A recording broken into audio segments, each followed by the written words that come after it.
Recapitulemos un poquito. Estamos estudiando, ¿qué epístola? Efesios. Vamos por el capítulo 2. Y nos quedamos en el versículo 12. ¿Ok? Tenemos a Pablo diciéndole a los creyentes de Éfeso que tanto judíos como gentiles eran iguales. ¿Ok? Judíos y gentiles somos iguales.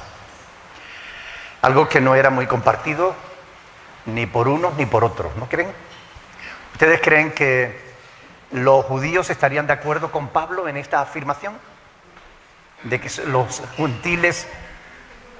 judíos y los gentiles son iguales. ¿Estaría Pablo de acuerdo con esa afirmación? ¿Qué piensan? ¿Veían los judíos a los gentiles como iguales? ¿Por qué? ¿Por qué no los veían iguales? Ellos se sentían especiales, se sentían el pueblo escogido. Pero ¿y los gentiles? ¿Veían a los judíos como iguales a ellos? Tampoco. ¿Por qué?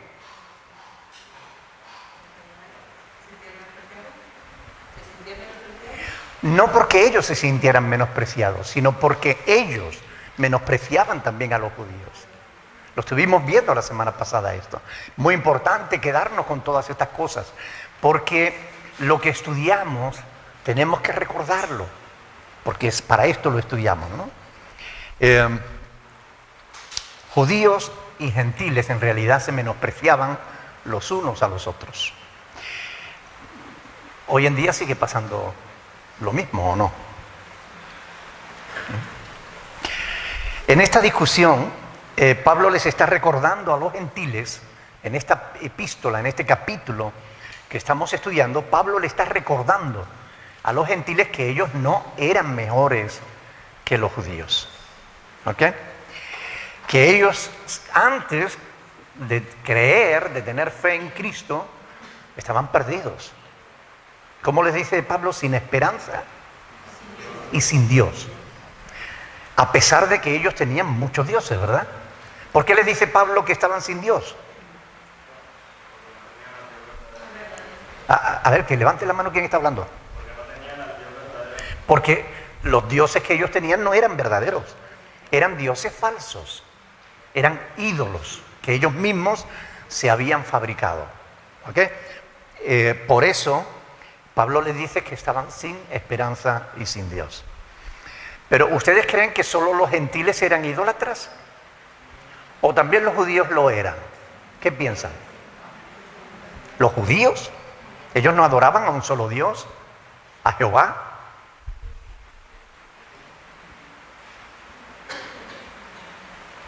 ¿Sí o no?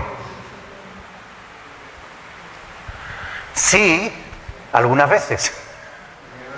El problema que vemos a lo largo de toda la historia del pueblo de Israel es que vemos que los judíos, cuando le iban las cosas bien, se olvidaban de Dios y cometían pecado, se rebelaban contra Dios. Y como Dios les mandaba para que se arrepintieran y no se arrepentían, los castigaba. Y cuando estaban siendo castigados, ahí sí se arrepentían. Y clamaban a Dios y se volvían a Él y Dios les perdonaba. Y los volvía a bendecir. Pero una vez que los judíos estaban bendecidos, otra vez volvían a ser rebeldes. Otra vez volvían a fallarle a Dios.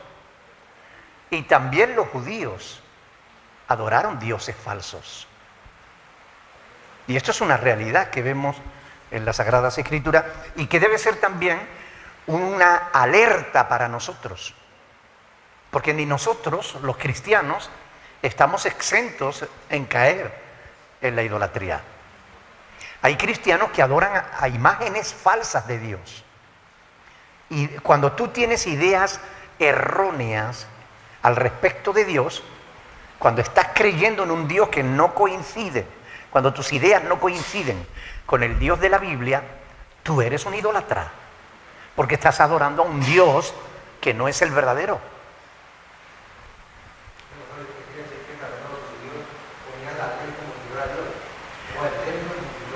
Ajá. A veces los judíos confiaban en su templo, como si el templo pudiera librarles a ellos. Otras veces en la Biblia, en la Torá, en la ley. Peor aún, en el Talmud, en los comentarios rabínicos.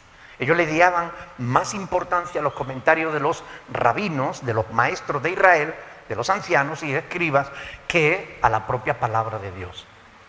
Estas cosas eran así. Ellos también eran idólatras. Por eso Pablo está corrigiendo a unos y a otros. Y está diciendo que todos cometemos errores, ¿verdad? En eso nos quedamos la semana pasada. Por eso estábamos viendo la insensatez de la idolatría, ¿no?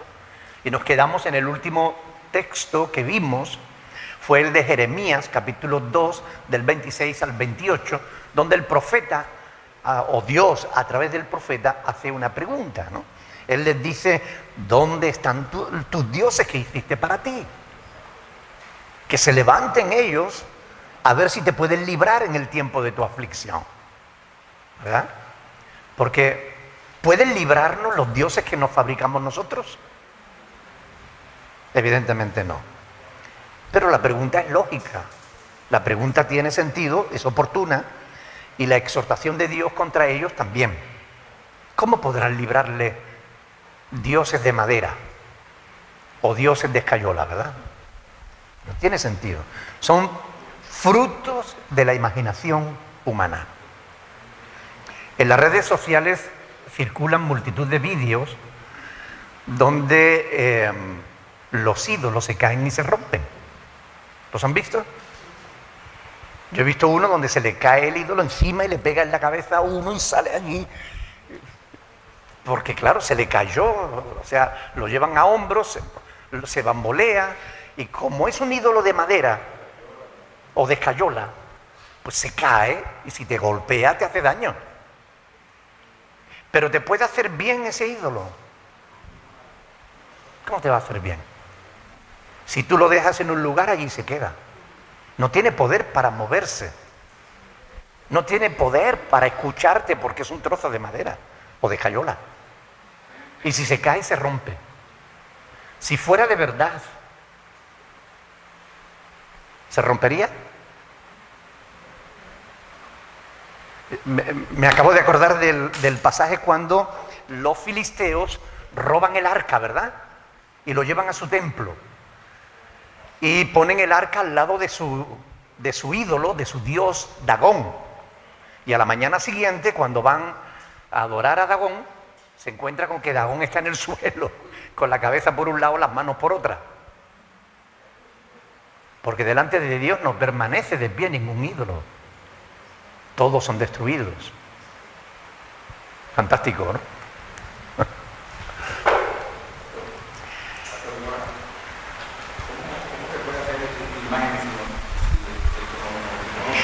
Bueno, pues por eso, porque el hombre acude a su imaginación, ¿no? Por eso el hombre hace imágenes, ¿no? Que se inventa.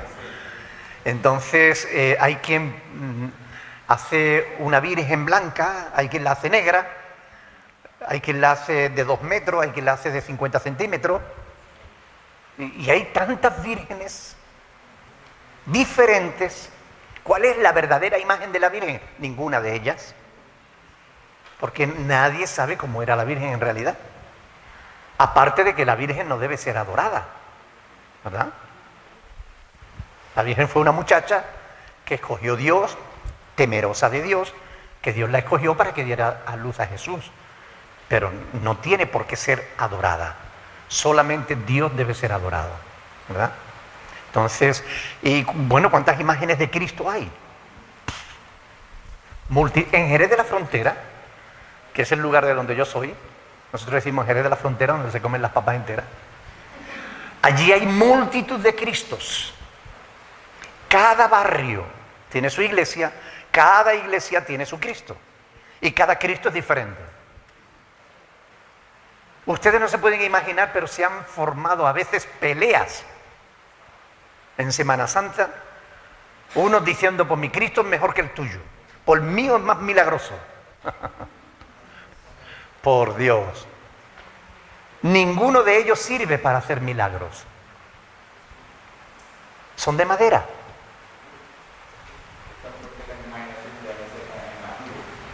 Claro. Es fruto de la imaginación del hombre. Como decía la semana pasada. Es como si cogemos un muñequito de Superman, lo ponemos ahí en la mesita y le ponemos 2 velas. ¿Podrá ese muñequito ayudarnos? Exactamente igual es cualquier ídolo que tú te puedes encontrar en cualquier iglesia. Esas muñequitas delante de las cuales el Papa se arrodilla y empieza a rezarle, ¿ustedes creen que esa muñequita de madera le puede ayudar en algo? No.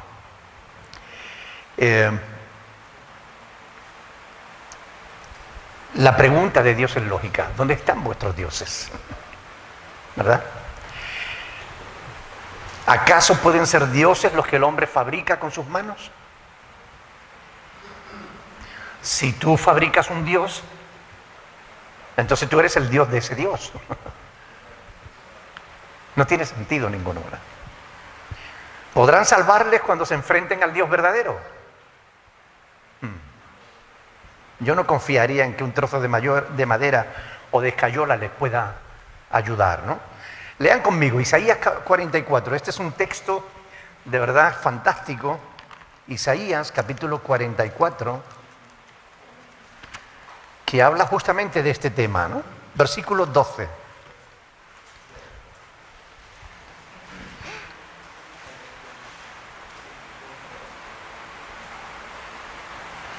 El herrero toma la tenaza, trabaja en las ascuas, le da forma con los martillos, trabaja en ello con la fuerza de su brazo.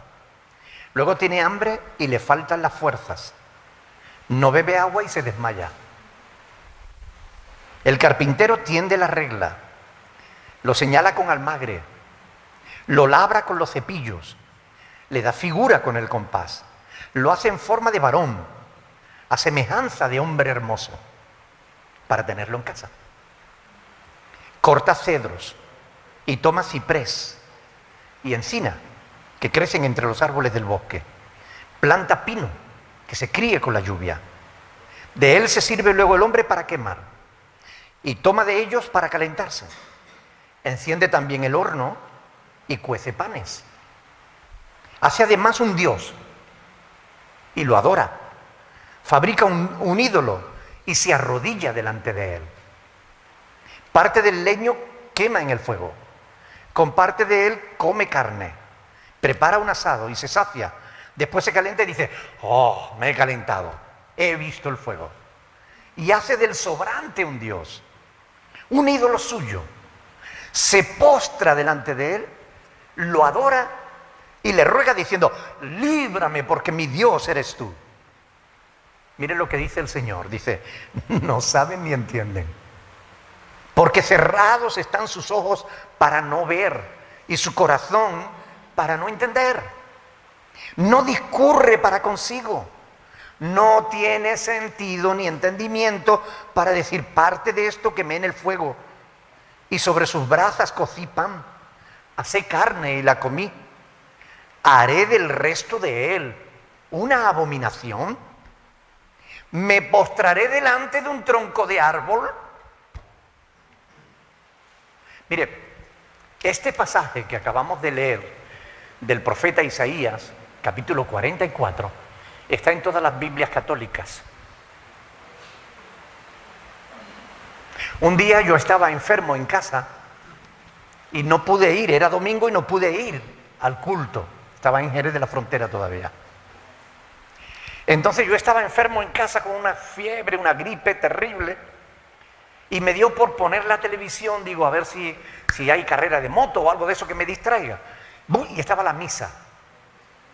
Y me llamó la atención, yo iba a hacer zapping, pero me llamó la atención que allí estaba el cura con toda su indumentaria, y apareció debajo de la pantalla un texto bíblico que todos conocemos muy bien.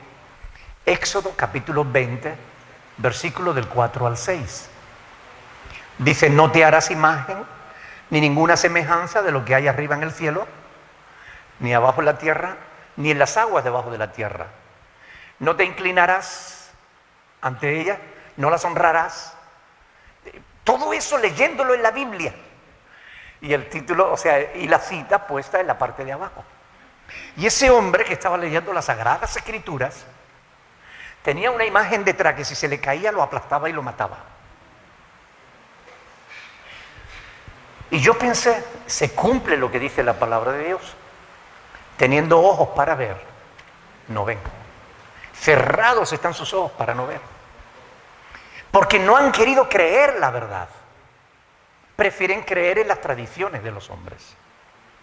Y ellos son los sacerdotes, los obispos, los cardenales, el papa y toda la curia romana. Son los responsables de que millones de personas anden perdidas, sin esperanza y sin Dios en el mundo, aunque tengan la casa llena de santos y de estampas y de altares y de ídolos y de lo que quieran. Andan sin esperanzas y sin Dios en el mundo. Y ellos son los responsables. El Papa el primero. Lo primero que hizo este Papa, cuando fue ordenado Papa, fue arrodillarse ante una imagen de la Virgen, así de 50 centímetros de altura. Se arrodilló delante de una imagen, honrando, en vez de adorar a Dios, adoró un trozo de madera, demostrando que no estaba dispuesto a predicar la verdad. No sé qué es lo que ve la gente en este Papa para alabarlo como tan bueno, tan reformador. ¿Reformador de qué? ¿Qué ha reformado? La Iglesia sigue enseñando las mismas herejías, siglo tras siglo, escondiendo los mismos pecados, siglos tras siglos. Y hay gente que se dejan llevar por todo eso. Aún teniendo en su casa una Biblia, que la pueden coger, abrirla por el profeta Isaías, capítulo 44, y darse cuenta de que lo que está haciendo es algo que Dios no quiere que se haga. Pero así es el ser humano. Rechaza al Dios verdadero y se inventa otros dioses que ellos puedan manejar. Porque un Dios que tú haces, cuando tú quieres, lo dejas colgado en algún sitio o lo metes en cualquier rincón y no tienes problema, no te va a molestar para nada. Y si tienes un problema, entonces sales corriendo, lo buscas de donde estés, le quitas el polvo y le rezas. Pero te estás engañando a ti mismo. El Dios verdadero no lo puedes encerrar, ni lo puedes colgar, ni decirle quédate aquí, no te muevas. Porque el Dios verdadero, si tú crees de verdad en Él, se te cuela en el alma, se te cuela en tu corazón y desde allí no te deja estar tranquilo. Cuando tú vas a hacer algo que no es correcto, te llama la atención, te corrige, te instruye, te lleva a la verdad. Y al ser humano no le gusta eso. Prefiere hacerse sus ídolos falsos que puede manejar.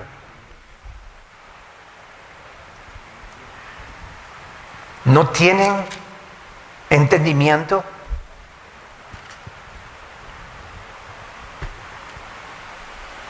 ¿Me postraré delante de un tronco de árbol? ¿No es absurda la idolatría? ¿Verdad? Así es la insensatez humana. Yo quiero hacer un llamado desde aquí a todas las personas que nos ven a través de los vídeos, porque nos ven gente en diferentes países y muchos de ellos todavía tienen ídolos en sus casas, a pesar de que llevan tiempo escuchando la palabra de Dios. Permítanme que me dirija a ellos.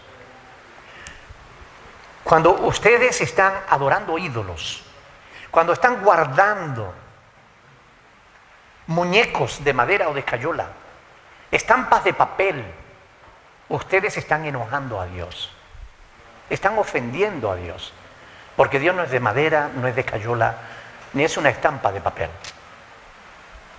Dejen la insensatez de la idolatría y vuélvanse a Dios, el cual les perdonará vuestros pecados y les dará la oportunidad de conocerle de verdad. Una virgen de madera no sirve para hacer mal, ni sirve tampoco para hacer bien. Es una muñeca fabricada por el hombre. No importa cuánto la adornen, no importa con cuánto oro le pongan alrededor y cuántos altares, no importa nada de eso. Sigue siendo una muñeca de madera que no habla, que tiene ojos y no ve, que tiene pies y no anda. Y eso las que tienen pie. Porque yo me llevé una sorpresa terrible un día cuando de muchacho me dicen en la hermandad, yo estaba en una hermandad, me dicen, vamos a cambiarle el vestido a la Virgen. Y era un hombre. Vamos a cambiarle el vestido a la Virgen. Yo pensé que eso lo haría en todo caso una mujer. Cuando este hombre coge el vestido y hace así, ¡blum!, y lo levanta, yo me quedé patidifuso. Era una carita sostenida por una serie de armazón de hierro con dos manitas y 2 piececitos. 5 trocitos de madera. La carita, 2 trocitos de mano, o sea, 2 manitas y 2 piececitos de madera. Lo demás era todo como un árbol de Navidad hecho de alambre, de hierro. Yo me quedé. Y dije yo, y a esto he estado yo orando, rezando, pidiéndole ayuda. ¿Cómo me va a ayudar eso? Ahí dejé la hermandad y me aparté de la idolatría. No tenía sentido. No tenía sentido. Eso es la insensatez de la idolatría. ¿Cuántas personas hay adorando a dioses que no son dioses? Todas esas fábulas de que la Virgen bajó del cielo o fue encontrada, vino en el mar y amaneció en la playa, todo eso son fábulas inventadas por los hombres. ¿No saben ustedes el comercio que ha habido alrededor de la idolatría a lo largo de toda la historia de la religión católica?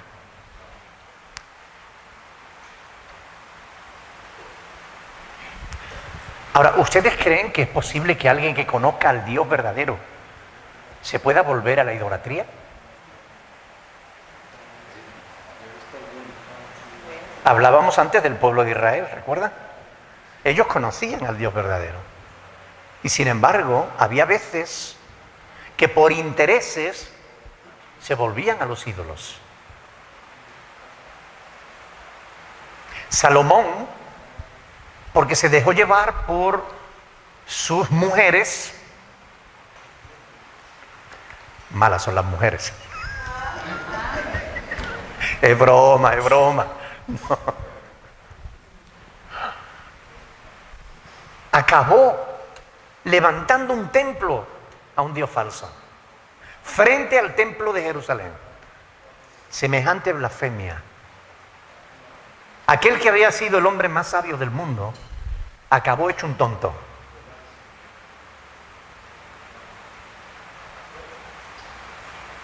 Y hay personas que, aun conociendo al Dios verdadero, acaban volviéndose a la mentira.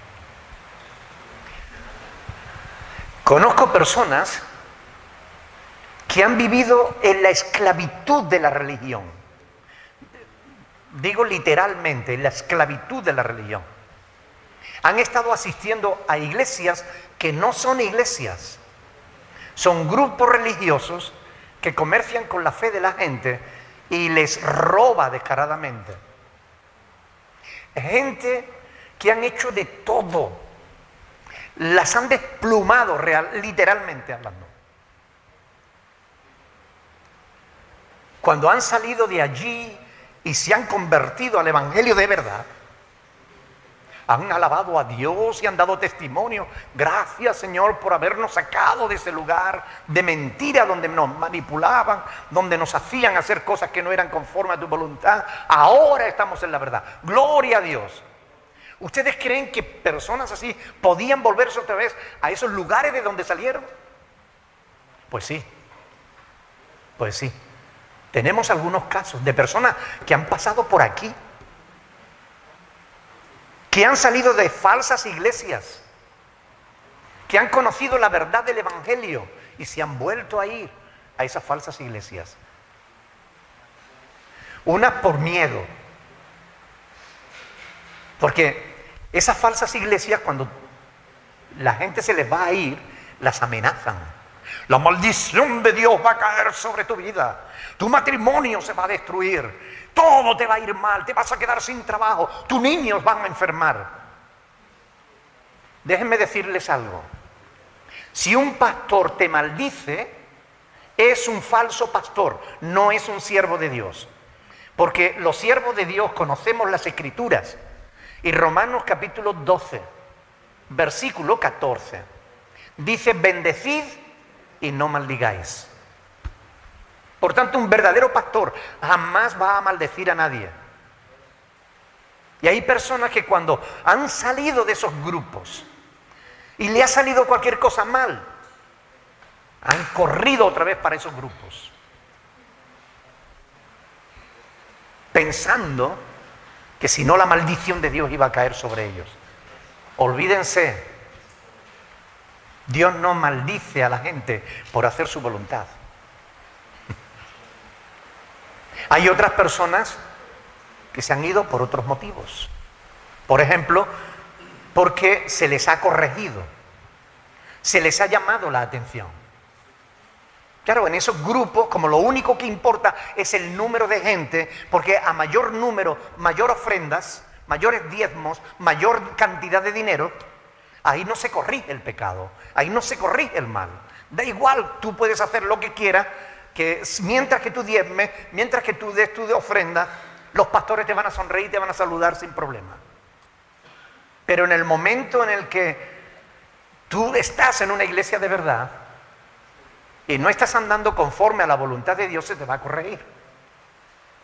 Y claro, a algunos no les gustan que le corrijan. Y después de conocer la verdad, se han vuelto a donde los despluman, simplemente porque quieren estar, que nadie les diga lo que tienen que hacer. Ese pastor es muy...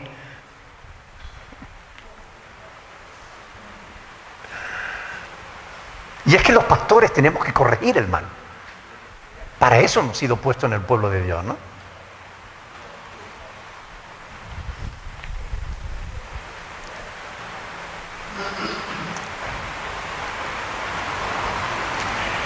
En fin.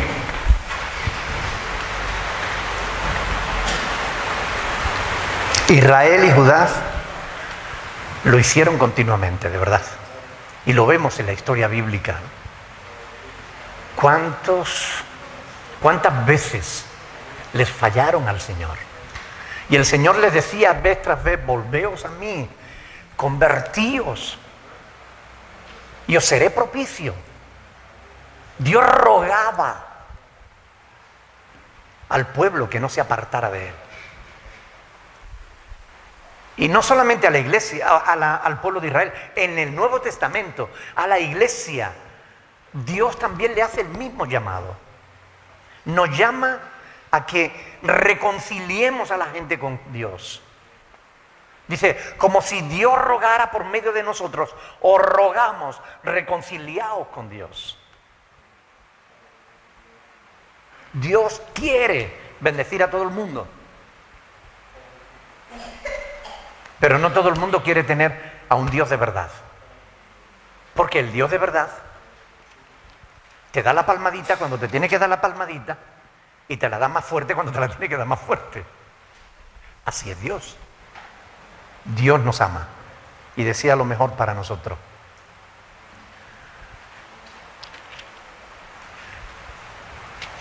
Nos tenemos que cuidar, porque también nosotros podemos caer en la idolatría. Recuérdenlo, podemos caer en la idolatría.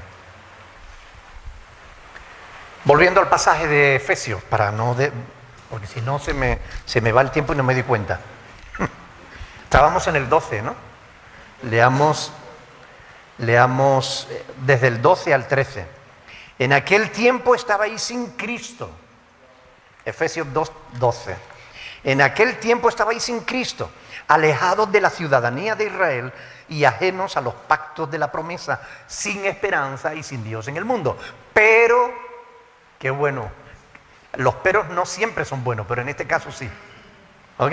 Pero ahora en Cristo Jesús, vosotros que en otro tiempo estabais lejos, habéis sido hechos cercanos por la sangre de Cristo. Amén. He aquí el cambio que se produce en el ser humano que cree en el sacrificio de Jesucristo. Del estado lamentable en el que estaba, ha sido transformado a una relación personal con Dios.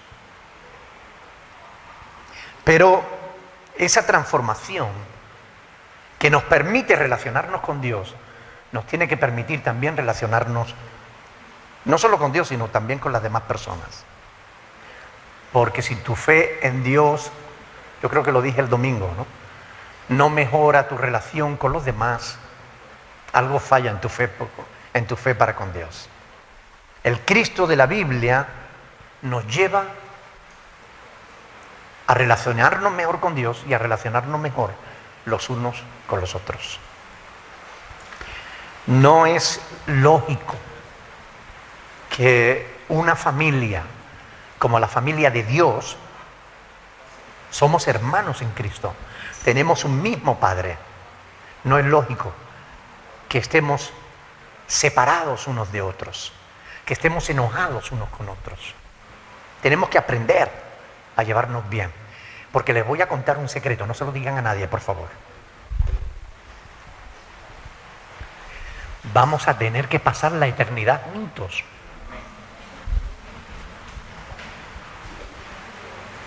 A no ser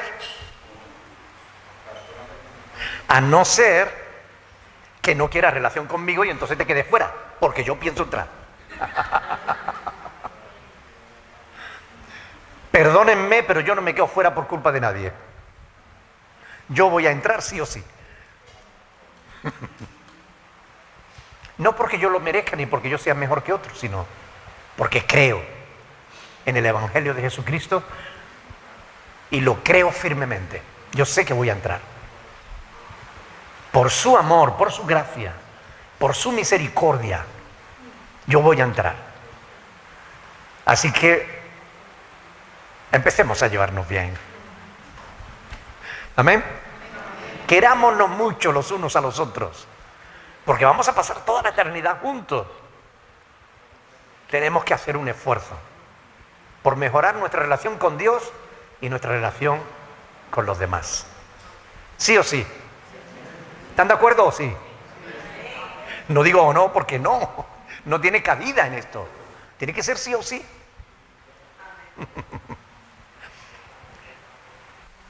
La reconciliación humana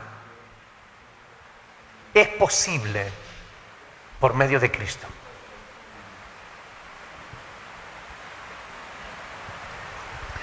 Cristo nos limpia de todo pecado. La sangre de Cristo nos limpia de todo pecado. Y es el pecado lo que nos separa a unos de otros. El pecado nos separa de Dios y también nos separa de unos a otros.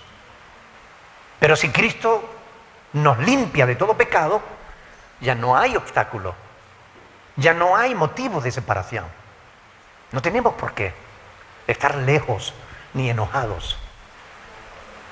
Si nos ofendemos, nos pedimos perdón, nos abrazamos y seguimos caminando hacia adelante, perfeccionando nuestra relación en el temor de Dios. Amén. En esta porción de la Escritura, Pablo está hablando de la hostilidad que había entre los judíos y los gentiles, que separaba a los unos y a los otros como si tuvieran una pared intermedia. Era imposible que pudieran tener comunión. Los judíos no podían ver a los gentiles no podían ver a los judíos. Era un muro. Los prejuicios, los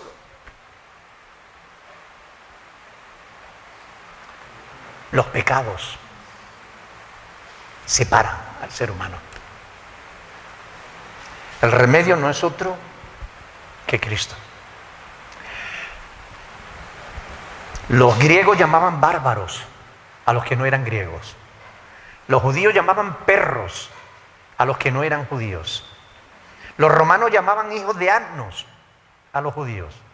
Los samaritanos no se saludaban con los judíos. Los de la circuncisión llamaban incircuncisos, comunes o impuros a los que no estaban circuncidados. Bueno, quizás haya menos cosas, pocas cosas, digamos, que han separado más a los seres humanos que las creencias. La religión mal entendida ha sido causa de separación, de sufrimientos, de persecuciones, incluso de guerras que han llevado a muerte a millones de personas. La religión mal entendida. Pero no se dejen engañar, ¿eh? Yo quiero que presten atención a esto. Las filosofías humanas también.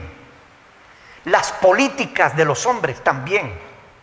Por ponerle un ejemplo, nada más el comunismo, a lo largo del siglo XX, lo hablaba, no sé si fue esta mañana, lo hablaba con Héctor durante el desayuno, fue causante de más de 100 millones de muertos en toda Europa. Solo el comunismo. No le digo la cantidad de muertos que ha habido en la China comunista y que sigue habiendo. Porque según se calcula hay de 2 a 3 mil ejecuciones todos los años. Que se sepa. De las que no se saben, ni te digo. Todos sabemos cuál es el fruto del comunismo. Lo vemos en Cuba. Lo empezamos a ver, bueno, ya lo vemos claramente en Venezuela.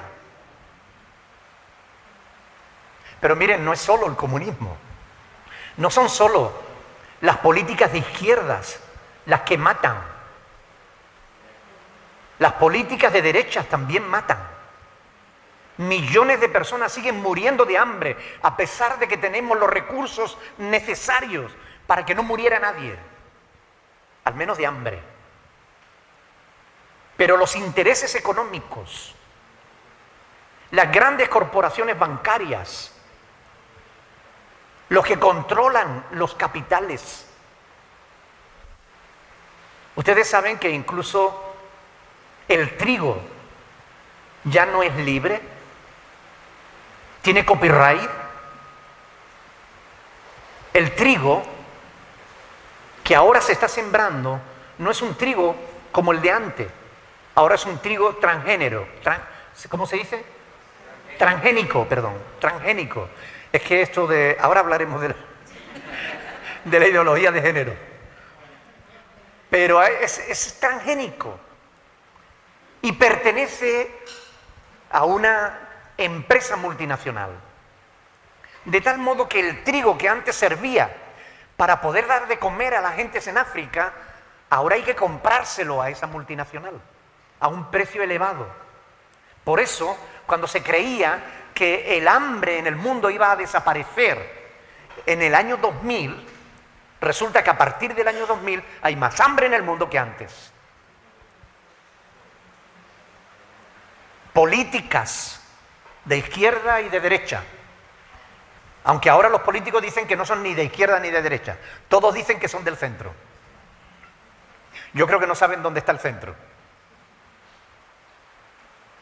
Las creencias. Si tú crees que lo único importante es el dinero, te va a dar igual matar a quien sea por dinero. Si tú crees en que tu sistema político o filosófico hay que imponerlo a la fuerza, te va a dar igual quitar de en medio a quien sea para imponerlo a la fuerza. No solo las religiones matan, señores, digámoslo con claridad.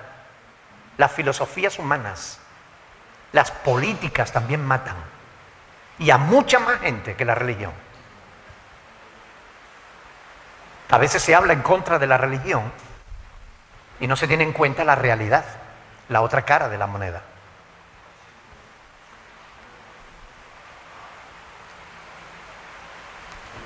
¿Cuántos bebés son abortados por dinero? Asesinados por médicos que hicieron el juramento hipocrático de que iban a defender la vida y jamás causar daño. Y ahora se dedican a matar, a asesinar a bebés en el vientre de sus madres. Por dinero. Y a veces matan también a la mamá. Por dinero. Avaricia, la codicia. Las creencias pueden ser muy peligrosas cuando lo que crees no es lo correcto. Sea en religión, sea en política, en económica, en lo que sea, las creencias pueden ser muy peligrosas. Pero miren, la iglesia, la verdadera iglesia de Jesucristo, no la iglesia católica, ni la iglesia evangélica, ni la iglesia mormona, ni la iglesia ortodoxa. No, mire, la iglesia de Jesucristo, la que está formada por todos aquellos que han nacido de nuevo, que han creído en Cristo como su Señor y su Salvador, y que tienen la Biblia como su fe, como la base de su fe, interpretándola, teniendo en cuenta el contexto de la misma. Solo la iglesia, dentro de la iglesia, es posible que se pueda alcanzar la unidad verdadera, porque Cristo hace que sea posible esa unidad. Quiero que lean conmigo un pasaje y terminamos con esto porque se nos ha ido el tiempo. Gálatas capítulo 3, Gálatas, un poquito antes de Efesios, capítulo 3, versículo 28.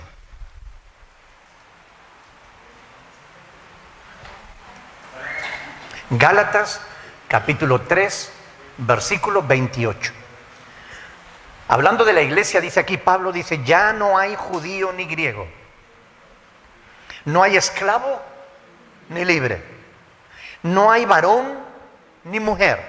¿Saben por qué está diciendo esto Pablo? Porque eran motivos de separación. Judíos y griegos no se podían ver. Esclavos y libres se menospreciaban mutuamente. Varón y mujer. Dice Pablo, ya no hay judío ni griego, no hay esclavo ni libre, no hay varón ni mujer, porque todos vosotros sois uno en Cristo Jesús. En la iglesia es donde se puede alcanzar esa unidad de espíritu. Solo en la iglesia, por medio de la fe en Cristo, podemos alcanzar la verdadera unidad. Una fraternidad que nos permita vivir en armonía, a pesar de nuestras diferencias, porque las hay. Por mucho que se quieran empeñar, hombres y mujeres no somos iguales. Somos iguales en cuanto a valor, somos iguales en cuanto a persona, somos iguales en cuanto a dignidad, pero gracias a Dios no somos iguales en algunas áreas. Si no, sería muy aburrido. Somos iguales en muchas cosas, pero en otras no. Y no pasa nada. Podemos amarnos y respetarnos. Teniendo en cuenta nuestras diferencias, podemos ser uno. Dios une a un hombre y una mujer y los convierte en una sola carne. Pero eso en realidad solo es posible en la iglesia. Cuando las personas tienen temor de Dios,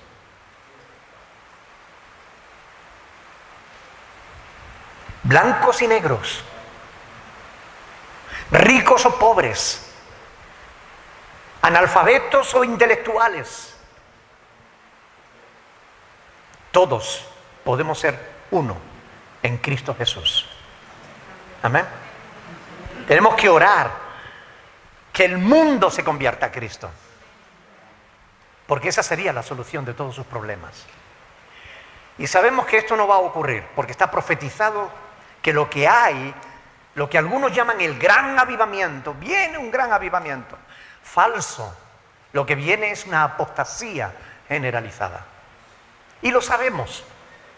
Pero los que conocemos las Escrituras sabemos qué es lo que viene a continuación. Tenemos que dejarlo aquí porque se nos ha ido el tiempo.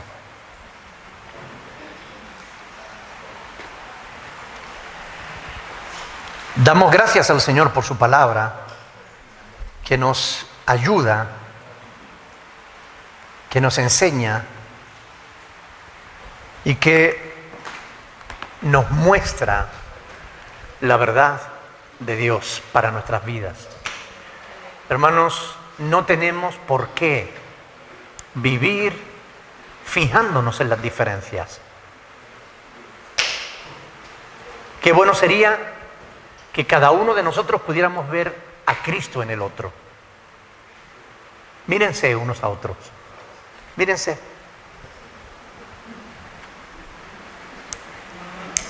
¿Es tu hermano o tu hermana en Cristo?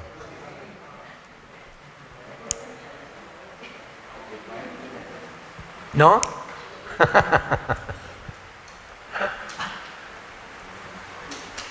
La sangre de Cristo nos limpia de todo pecado. Y gracias a eso podemos perdonarnos los unos a los otros como Dios nos ha perdonado. Y podemos amarnos. Y podemos respetarnos. Y podemos trabajar juntos para que la obra de Dios siga adelante. Para que mucha gente tenga la oportunidad de conocer a este Cristo maravilloso que ha cambiado nuestras vidas. Amén. Vamos a ponernos de pie y vamos a orar al Señor.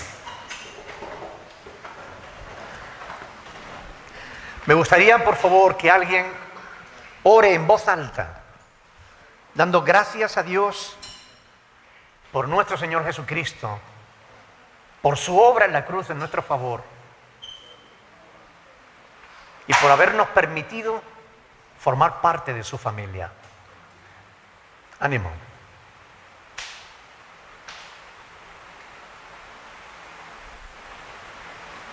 Señor, en esta hora te damos gracias por habernos permitido, Señor, escuchar tu palabra, Señor. Gracias por tus palabras, Señor, es lámpara a nuestros pies, Señor, a nuestro camino, Dios. Padre, gracias por el sacrificio que tú hiciste, Señor, a la cruz de Calvario. Gracias por haber ocupado, Señor, nuestro lugar, por habernos reconciliado con nuestro Padre Celestial.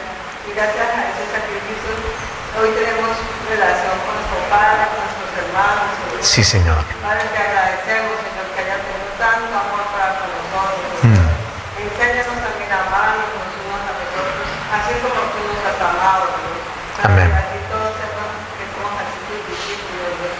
Te damos gracias, Señor, por esta enseñanza. Ayúdanos a poner tu palabra por obra. Sí, Padre. Que no seamos orgullosos cuidadizos, Señor. Ayúdanos, Padre, porque te necesitamos, Señor, y que podamos vivir, Señor, en esta unidad que tú quieres que vivamos, Señor. Padre, ahora que vamos a salir de este lugar, a toda tu presencia, llévanos con tu paz y con tu bendición. Y ayúdanos a amar cada día más tu palabra. En el nombre de Jesús. Amén. Amén.